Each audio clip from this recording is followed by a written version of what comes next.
राम राम राम, जय जय श्री राम। गोस्वामी जी ने कहा कि जब लगी कुशल न जीव कहूँ, सपने हूँ मन विश्राम। जब लगी भजत न राम कहूँ, कोटि धाम तजी काम। इस जीव को तभी तक कुशलता नहीं है जब लगी कुशल न जीव कहूँ, और सपने में सपने हूँ नहीं विश्राम। जागृति की तो बात छोड़ो, स्वप्न में भी इसको विश्राम नहीं मिल सकती। जब लगी भजत न राम को, जब तक परमात्मा के चरणों का आश्रय नहीं लेगा, कोटि काम तजी, कोटि धाम तजी काम। सारे समस्त संसार की कामनाओं का तब तक इसके हृदय में कहती, तब लगी बसत हृदय खलनाना। काम क्रोध मत्सर विधि नाना। तब तक इसके हृदय में, ये दुष्ट हृदय में सदा बसते हैं काम क्रोध मद लोभ मत्सर आदि। जब लगी हृदय न बसत रघुनाथा, धरे चाप शायक धन माथा। जब तक भगवान का हृदय देश में प्रादुर्भाव नहीं होता, प्रकट नहीं होता, तब तक नाना प्रकार के अविवेक से यह जीव घिरा रहता है, फंसा रहता है। अब इसका वास्तविक स्वरूप, इसका वास्तविक संबंध क्या है? इसका वास्तविक संबंध तो परमात्मा से है। ईश्वर अंश जीव अविनाशी। गोस्वामी जी महाराज ने कहा कि यह जो जीव है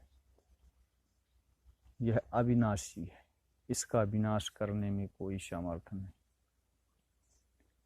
और यह परमात्मा का अंश है। तो अविनाशी शब्द एक तो परमात्मा में है और इस जीवात्मा में है। तो ये जीवात्मा ही ये परमात्मा का अंश कहा जाता है। गीता जी में भगवान ने भी कहा कि ममई वंशो जीव लोके जीव भूता सनातना। यह जीव साक्षात मेरा अंश है। सनातन से ये नहीं कि अभी से, ये सनातन से ये साक्षात मेरा अंश है।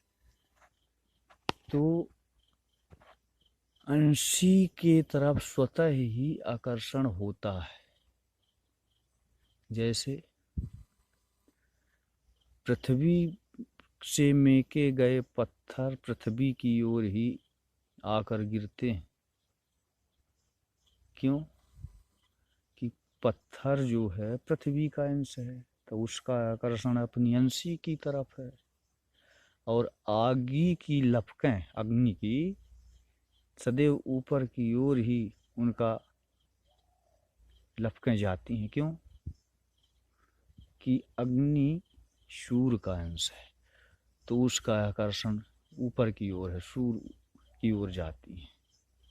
तो उसी तरह से यह जीवात्मा परमात्मा का ही अंश है। तो इसका आकर्षण, इसका लगाव सीधे भगवान से ही है, सीधे परमात्मा से, भगवान से। तो इसको तो लेना चाहिए आश्रय उसी परमात्मा का, अपने अंशी का। और इससे निजात नहीं मिलेगी, छुटकारा, अगर ये भगवान का आश्रय नहीं लिया तो इसको कोल्हू की बैल की तरह ये घूमता रहेगा। पुनरपि जननम पुनरपि मरणम पुनरपि जननी जठरे शयनम, बार बार जन्मना मरना। कोल्हू की बैल की तरह, जैसे कोल्हू का बैल जिंदगी भर एक ही स्थान पर घूमता रहता, उसी तरह से जीवन तक, पूरा जीवन पर्यंत एक स्थान पर ही घूमता रहता। तो वास्तविक संबंध इसका भगवान से है, तो इसका आकर्षण परमात्मा की तरफ ही होना चाहिए, तब इसका कल्याण हो सकता है। गोस्वामी जी ने कहा कि सरिता जल जल निधि महु जाई, होई अचल जिमि जीव हरि पाई। जैसे वाष्प के रूप में समुद्र से उठा हुआ जल पहाड़ों पर बरस जाता है और वो कल कल छल छल तब तक प्रवाहित होता रहता है जब तक वापस समुद्र नहीं पहुंच जाता, वो बहता ही रहता है। और बाबा ने कहा होए अचल जिमि जीव हरि पाई। उसी तरह से इस जीव की निजात नहीं मिलेगी, छुटकारा, जब तक यह परमात्मा के आश्रित होकर परमात्मा का स्मरण नहीं करेगा, तब तक इसको नहीं मिलेगी, छुटकारा नहीं मिलेगी। ओम नमो नारायणम श्री परमात्मने नमः। नारायण नारायण।